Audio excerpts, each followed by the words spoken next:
Terrorise చేద్దామని ఆంధ్రప్రదేశ్ రాష్ట్ర ప్రజలకి భయాన్ని పెట్టి వాళ్ళని టెర్రరైజ్ చేద్దామనుకునే మీ ఉద్దేశం తప్ప ఇంకేమైనా దాంట్లో ఉందా అని స్పష్టంగా అడుగుతా ఉన్నాం. పాపం ఆ కిరికెరలో ఓ 20-30 పొట్టేళ్ళు మీ బావమరిది గారి గెలుపు తర్వాత అనుకుంటాను కిరికెరలో హిందూపురం దగ్గర వాటిని హారాలుగా వేశారే. హారాలుగా వేస్తే కూడా మీ దగ్గర లేదా? మీకు కనపడకపోతే మేము పంపిస్తాం. ఏ మొహమాటం లేకుండా మీకు కనపడకపోతే మేము స్పష్టంగానే పంపిస్తాం. ఆ రోజున్న ఫ్లెక్స్ని నేను పంపిస్తాను. ఏం పెద్ద దీంట్లో ఏం మొహమాటం ఏం లేదు. అట్లాగే బుక్కరాయ సముద్రంలో ఇది చంద్రబాబు నాయుడు గారు మీ బామర్ది, వాళ్ళ నాన్నగారికి మీరు అన్యాయం చేసినా సరే మీ పంచనే బతుకుతున్న మీ బావమరిది గారు హిందూపురం ఎమ్మెల్యే గారి ఫోటో అది మీకు కనపడదా? బహుశా ఆ రోజు మీరు సంతోషపడ్డారా? పోన్లే బావమరిదికే సంతోషపడ్డారంటే మీది కూడా ఇక్కడ ఒకటి మాకు కనిపించింది. చూడండి మీ బొమ్మే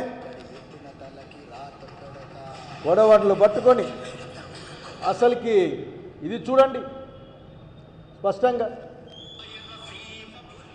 మీరు మీ బర్త్డే సందర్భంగా మీరు పులిబిడ్డని కీర్తిస్తూ ఆఖరికి వేటుకొకటి తలకాయ నరికేసి ఆ పొట్టేళ్ళని ఎత్తి దానికి పెట్టే పరిస్థితి మీకు కనపడలేదా? ఏదైనా నీతి చెప్పేటప్పుడు ఆలోచించుకోవాలా మీరు ఏ విధంగా ఉన్నారన్న అంశాన్ని. మీరు దాన్ని ఆలోచించకుండా మాట్లాడే ప్రయత్నం చేస్తారు. కారణం ఏంటంటే జనానికి జ్ఞాపక శక్తి తక్కువ ఉంటుందని నమ్ముతారు మీరు. నేను అనుకుంటాను బహుశా మీకే జ్ఞాపక శక్తి ఉండదేమో, ఉండకుండా చేసుకున్నారేమో అనుకుంటా నేను. మీరు ఎప్పటికప్పుడు, ఎందుకంటే కంప్యూటర్ మనుషులు కదా మీ ప్రభుత్వాలంతా కూడా, రోజు ఎర్రాజ్ చేసినట్లు ప్రతి సంఘటన ఎర్రాజ్ చేసేసి మీరు మర్చిపోతూ ఉంటారు అనుకుంటా ఉన్నా. కాబట్టి మీరు మీటింగ్లో కూర్చొని చెప్తా ఉన్నారు ఏంటండి అసలుకి మీరు నరికేసి రక్తం చల్లేసేది కాదు, వేటుకో తలకాయ కొట్టేస్తారు బాబు పొట్టేళ్ళకి. ఇక్కడ మీరు ఏం చెప్పాలనుకుంటున్నారంటే మా దగ్గర ప్రభుత్వం ఉంది, మా మాట వినే పోలీస్ అధికారులు ఉన్నారు, మేమేమైనా చేస్తాం, జాగ్రత్త అని ప్రజలకు వైఎస్ఆర్ కాంగ్రెస్ పార్టీకి చెప్పాలనుకుంటా ఉన్నారు. నేను హింసను వ్యతిరేకిస్తూనే ఒక మాట చెప్తా ఉన్నా నేను. మీరు కొత్త చట్టాలు చేయాలి ఇంక అర్జెంటుగా మీ పోలీస్ శాఖ అంతా కోళ్ళు తల కింద తీసుకుపోతా ఉన్నారా, లేకపోతే బాతులు మెడబట్టుకొని తీసుకుపోతా ఉన్నారా అని చూడాల్సిన అవసరం ఉంది. ఎందుకంటే చట్టంలో అవన్నీ ఉన్నట్లు నేను చిన్నప్పుడు చదువుకున్నా, నేను డాక్టర్ చదివేటప్పుడు అవి చదువుకున్నా నేను. అట్లాగే ఆ కబేలాల్లో వాడికైనా మత్తుమంది ఇచ్చేమని చంపుతా ఉన్నారా ఏందో చెప్పాల్సిన అవసరం. ఎందుకంటే ఒక చర్చ మొదలుపెట్టారు మీరే. కనుక సంస్కరణ అనేది ముందు మీ దగ్గర నుంచి మొదలు కావాలి. ఊరికే నీతులు చెప్తే కాదు, నీతులు చాలా చెప్తా ఉంటారు. అసలుకి ఈ రాష్ట్రం అతలాకుతలమైపోతూ ఉంటే, శాంతి భద్రతల సమస్యలతో ఛిద్రమైపోతుందేమని భయం వేస్తూ ఉంటే, రాష్ట్ర వ్యాప్తంగా గంజాయి బ్యాచ్లు పెరిగిపోతూ ఉంటే, పదుల కేజీలు 100 కేజీల్లో గంజాయి దొరుకుతూ ఉంటే, రాష్ట్రమంతా మీ పార్టీకి మీ కూటమికి సంబంధించిన వాళ్ళు ప్రజల ఆస్తులు కబ్జా చేయడానికి దొంగ రిజిస్ట్రేషన్లు లేక తప్పుడు పత్రాలతో ముందుకు వస్తూ ఉంటే, సగటు మానవుడు భయంతో బిక్కని స్టేషన్కి పోతూ ఉంటే, మా ఎమ్మెల్యేలు చెప్పాలా, వాళ్ళు చెప్పాలా, వీళ్ళు చెప్పాలని మీ పోలీస్ స్టేషన్లో చెప్తా ఉంటే మీకేం కనపడడం లేదా?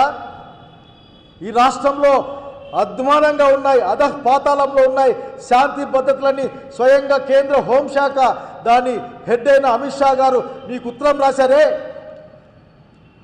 ఏం చెప్పుకుంటారు మీరు మీ ప్రభుత్వం మొహం ఎక్కడ పెట్టుకుంటారని అడుగుతా ఉన్నా నేను. అది నేను చెప్పింది కాదు, నేను చెప్పింది కాదు. సాక్షాత్తు కేంద్ర హోంశాఖ అమిత్ షా గారు మీకు ఉత్తరం రాశారే శాంతి భద్రతల సమస్య ఎట్లా ఉందో అని. అది శాంతి భద్రతలే కాదు, ఏమి లేవు ఇక్కడ. పారిశ్రామికీకరణ లేదు, పెట్టుబడులు లేవు, ఉద్యోగాలు లేవు, సగటు మానవుని జీవితం లేదు, ఆలయాలకు రక్షణ లేదు. అన్ని చోట్ల మీ దుర్మార్గమైన ఆలోచన, మీ పార్టీలో ఉన్న ఆలోచనతోనే అన్ని చోట్ల మీరు చేయబెట్టి ప్రజల జీవితాలని అతలాకుతలం చేస్తున్నారు. ఇవన్నీ కప్పిపుచ్చేందుకోసం మీరు ఇటువంటి మాటలు తెచ్చి బయట చేస్తారు. నేను పోలీసు వాళ్ళకు కూడా చెప్తా ఉన్నా, నేను I'm requesting them with due respect, మీరు ఈ ప్రభుత్వం చెప్పినట్లు ఆడడానికి కాదు ఉన్నదన్న విషయాన్ని గుర్తుపెట్టుకోవాలి. తెలుగుదేశం పార్టీ మీందో, తెలుగుదేశం పార్టీ ప్రభుత్వం మీందో, ఇంకో ప్రభుత్వం మీందో మీరు ప్రమాణం చేసి ఉద్యోగాల్లోకి రాలే. భారత రాజ్యాంగం పైన, పోలీస్ మాన్యువల్ పైన నమ్మి మీరు ప్రమాణాలు చేసి ఉద్యోగాల్లోకి వచ్చారు. ఈ రోజున నిన్న అనంతపురంలో చూసాం, అదే గుల్జార్పేటలో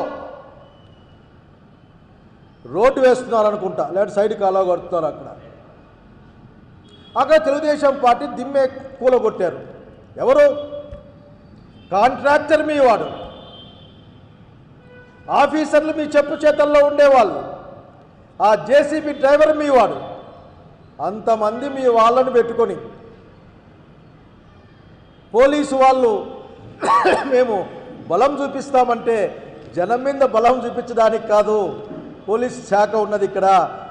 ఇక్కడ ఉన్నది ఏంటంటే న్యాయాన్ని రక్షించడం కోసం. నోరు లేని వానికి, చేతగాని వానికి, భారత రాజ్యాంగాన్ని నమ్మేవాడి కోసం రక్షణ కల్పించడం కోసం పోలీస్ శాఖను వాడుకుంటే బాగా ఉంటుంది చంద్రబాబు నాయుడు గారు. నేను ఈ రక్తం పొట్టేల గొడవ వచ్చినప్పుడు నేను ఒక పోలీస్ అధికారితో మాట్లాడాను. భయం పెట్టండి సార్, భయం పెట్టండి, ఎందుకంటే ఇవన్నీ మనం చెప్పాలి కదా ముందుగానే, భయం పెట్టండి, కేసులు గీసులు రిమాండ్ ఎట్లా అనేది అట్లా మాట్లాడితే మా చేతులు కట్టివేయబడ్డాయి సార్, మేమేం చేయలేమని చెప్పారు. ఎవరు కట్టేశారు? పోలీస్ శాఖలో ఉన్నతాధికారులు కట్టేశారా, లేక మంగళగిరిలో ఉన్న మీ కేంద్ర కార్యాలయం కట్టేసిందా? ప్రజలు అడుగుతా ఉన్నారు. ఈ రోజున సమాధానం చెప్పాల్సిన అవసరం ఉంది.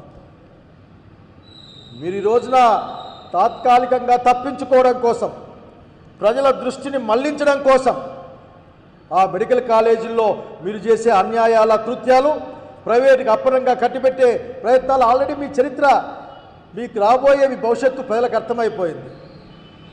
ప్రజలకే కాదు, వ్యాపారస్తులకు కూడా అర్థమైపోయింది. ఒక్కటంటే ఒక్కటి కూడా సరైన బిడ్డు రాలేదే మెడికల్ కాలేజీ పట్ల. రాబోయే ప్రభుత్వం జగన్మోహన్ రెడ్డి గారి ప్రభుత్వమని, ప్రజాప్రభుత్వమని, ప్రజల ఆస్తుల్ని కాపాడడం కోసం జగన్ రెడ్డి గారు గట్టిగా నిలబడి చెప్పిన మాట చేస్తారని నమ్మకం ఉంది కాబట్టి ఒక్కరు రాలేదు అక్కడికి. ఆఖరి దానికి మీరు చాలా కథలు చెప్తూ ఉంటారు.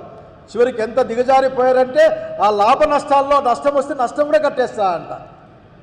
ఇవన్నీ తప్పించుకోవడం కోసం మీరు మాట్లాడే మాటలు రాష్ట్ర వ్యాప్తంగా. చివరికి కదిరి దగ్గర ఒక జనసేన కార్యకర్త ఏదో అకృత్యానికి పాటుపడితే దాన్ని కూడా వైసీపీ మీద నెట్టే ప్రయత్నం. ఆ మాత్రం చెప్పుకోలేరా? ఇది వీడు మావాడైనప్పటికీ కూడా మేము వీడిని కొట్టామో, తిట్టామో, లేక నడిపించామో అని చెప్పచ్చు కదా. ఆయన చెప్తారు, అక్కడ ఒక డిఎస్పీ గారు బండి లేక నడిపించారట. వాడు ఆ పిల్లోడు కుంటుతా వస్తూ ఉన్నాడు. అంటే మీరు కుంటేంతగా వాడిని మార్చారు పాపం. బండి లేకపోతే నడిపిస్తారు పోలీసు వాళ్ళు. ఈ మాట చెప్తే ఏం చేయాలా? కనుక నేను చెప్పేది ఒక్కటే, ఈ రోజున మీరు you are the failed government.